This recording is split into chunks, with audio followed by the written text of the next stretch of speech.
Сәлем достар, бүгін сіздермен банановый пай пирогын рецептімен бөлісетін боламын. Бұл пирогтың ерекшелігі бананмен жасалынады. Өте дәмді пирогтардың бірі, міндетті түрде жасап көріңіздер.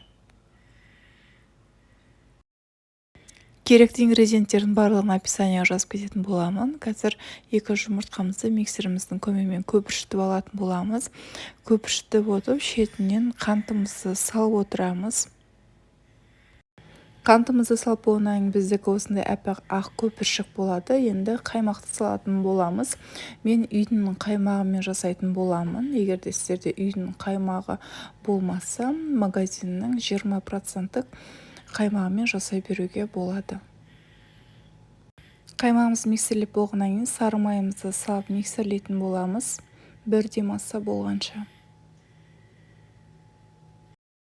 Миксерлеп алған массамызға ұнымызды салып, жұмсақ қамыр илейтін боламыз.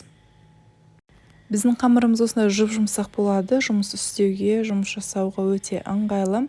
Қамырымызды илеп болғаннан кейін иегін қандырып, біз холодильникке немесе тоңазтқышқа салмаймыз. Бірден формамызға салып, формамыздың ішіне жайып алатын боламыз.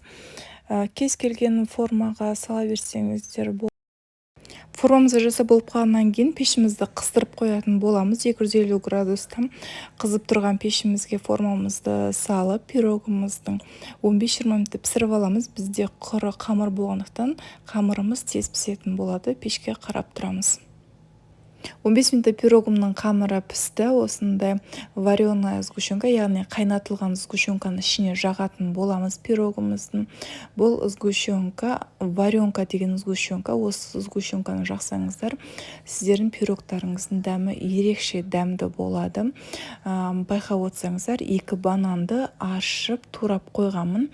Қазір осы сгущенканы жағып болғаннан кейін бананымызды бетіне салып шығатын боламыз.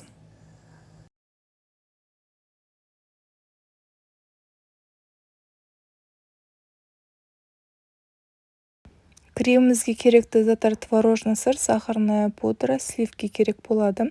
Сіздерде творожный сыр жоқ болса үйлеріңізде, онда қаймақ қолдана берсеңіздер болады. Магазиннің 20-25%. Сахарная пудрамызды илекшіден өткізіп болғаннан кейін жақсылап миксерлеп аламыз. Бірде масса болғаннан кейін барып, сливкимізді осы массаның үстіне құятын боламыз. Неге бірінші творожный сыр мен сахарная пудраны миксерлеп аламыз? Себебі біздің креміміз түйіршік болып қалмас үшін. Кремімізді миксерлеп алдық. Енді бізге керекті заттар вуфи пайдың насадкасы и кондитерлік осындай мешок керек болады. Пирогымыздың қамырын осындай пышақпен формадан ажыратып аламыз.